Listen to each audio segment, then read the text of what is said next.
हाँ, बांग्लादेश से हम भी अपने भाई के फैन है, उसकी डोनेशन के लिए बहुत शुक्रिया कर रहा हूँ. सही है. We love you Appu. ಜೀವನದಲ್ಲಿ ಏನ್ ಸಂಪಾದನೆ ಮಾಡಿದೀವಿ ಬಿಟ್ಟಿದೀವಿ ಗೊತ್ತಿಲ್ಲ, ಆದ್ರೆ ಒಳ್ಳೆ ಅಭಿಮಾನಿಗಳನ್ನ ಸಂಪಾದನೆ ಮಾಡಿದೀವಿ. ಕೋಟಿ ಕೋಟಿ ಕನ್ನಡಿಗರಿಗೆ ಕೋಟಿ ಕೋಟಿ ನಮಸ್ಕಾರ. ನಾನು ನಿಮ್ಮ ಪುನೀತ್ ರಾಜ್ಕುಮಾರ್. ಫ್ಯಾನ್ ಅಂದ್ರೆ ನಿಮ್ಗೊಬ್ಬ ವ್ಯಕ್ತಿ, ನನಗೆ ಶಕ್ತಿ. ಅವ್ರೆವರ್ ಅನ್ನ ನೀಡೋರು, ನಮ್ಮ ತಂದೆ ತಾಯಿ ಆದ್ಮೇಲೆ ಅವರೇ ನೆಕ್ಸ್ಟ್. ಅವ್ರ ಬಗ್ಗೆ ಹಗುರವಾಗಿ ಮಾತಾಡ್ಬೇಡಿ.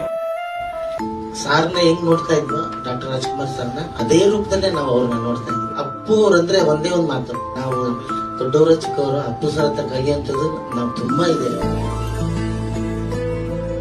ಕಾಲೇಜ್ ಡೇಸ್ ಅಲ್ಲಿ, ಸ್ಕೂಲ್ ಡೇಸ್ ಅಲ್ಲಿ ಇವ್ರು ಡ್ಯಾನ್ಸ್ ನೋಡಿ, ಇವ್ರ ಫೈಟ್ ನೋಡಿ, ಇವ್ರ ತರ ಡ್ಯಾನ್ಸ್ ಮಾಡ್ಬೇಕು, ಇವ್ರ ತರ ಫೈಟ್ ಮಾಡ್ಬೇಕು ಅಂತ ಇನ್ಸ್ಪೈರ್ ಆಗಿ ನಾನು ಒಂದು ಫ್ಯಾನ್ ಯಾವಾಗ್ಲೂ ಆಗ್ಬಿಟ್ಟು, ಅದು ಪದೇ ಪದೇ ಹೇಳೋ ಅವಶ್ಯಕತೆ ಇಲ್ಲ. And wonderful human being, wonderful actor, no doubt about it.